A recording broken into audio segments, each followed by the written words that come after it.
Pada video kali ini kita akan mempelajari ekosistem. Ekosistem adalah hubungan timbal balik antar makhluk hidup dan lingkungannya. Ekosistem memiliki dua komponen, yaitu satu komponen biotik dan komponen abiotik. Komponen biotik merupakan komponen yang terdiri atas makhluk hidup, misalnya hewan, tumbuhan, dan manusia.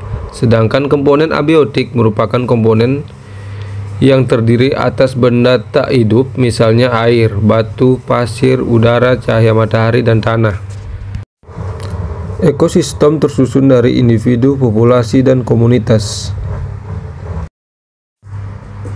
Individu adalah makhluk hidup tunggal, misalnya seekor kucing, seekor sapi, seekor burung, dan sebuah pohon pinus. Tempat hidup individu disebut dengan habitat. Populasi adalah kumpulan individu sejenis yang menempati daerah tertentu, misalnya populasi semut di sebuah kebun, populasi kupu-kupu di sebuah taman, dan populasi belalang di sebuah padang rumput. Komunitas adalah kumpulan berbagai populasi yang hidup di daerah tertentu yang saling berinteraksi. Misalnya, dalam komunitas sungai terdapat populasi ikan, populasi ganggang, populasi ular, dan populasi hewan lainnya. Contoh komunitas lainnya adalah komunitas hutan, komunitas gurun, komunitas sabana, dan komunitas terumbu karang. Berdasarkan proses terbentuknya, ekosistem dibedakan menjadi dua jenis, yaitu ekosistem alami dan ekosistem buatan. Ekosistem alami yaitu ekosistem yang terbentuk secara alami tanpa campur tangan manusia. Contoh, ekosistem hutan, ekosistem laut, dan ekosistem sungai. Yang kedua, ekosistem buatan yaitu ekosistem yang sengaja dibuat oleh manusia. Contoh, ekosistem sawah, ekosistem akuarium, taman, kebun, dan kolam. Setiap makhluk hidup tidak dapat hidup sendiri. Semua makhluk hidup saling berhubungan karena mereka saling membutuhkan. Hubungan erat yang khas antara dua jenis makhluk hidup yang hidup bersama disebut simbiosis.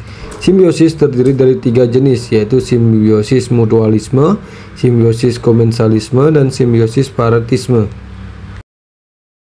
Simbiosis mutualisme yaitu hubungan antara dua makhluk hidup yang bersifat saling menguntungkan. Contohnya simbiosis antara seekor kerbau dengan burung jalak. Burung jalak suka hinggap di punggung kerbau untuk memakan kutu yang ada di tubuh kerbau, sehingga kerbau terbebas dari gangguan kutu, sedangkan burung jalak memperoleh makanan dari kerbau. Simbiosis komensalisme, hubungan antara anggrek dengan pohon besar. Anggrek liar yang sering tumbuh nempel pada batang pohon besar untuk mendapatkan cahaya matahari yang cukup. Anggrek tidak dapat mengambil makanan dari batang pohon, oleh karena itu pohon yang ditempeli anggrek tidak dapat keuntungan dan tidak juga dirugikan. Simbiosis parasitisme, hubungan antara kutu dengan hewan yang dihinggapinya. Kutu memperoleh makanan dari menghisap darah dari tubuh hewan yang dihinggapinya, sedangkan hewan tersebut akan merasa gatal dan pertumbuhannya akan tidak sehat. Nah, sekarang coba kalian amati di lingkungan sekitar kalian, ekosistem apa aja yang kalian lihat, dan komponen biotik dan abiotik apa yang kalian temukan di lingkungan sekitar.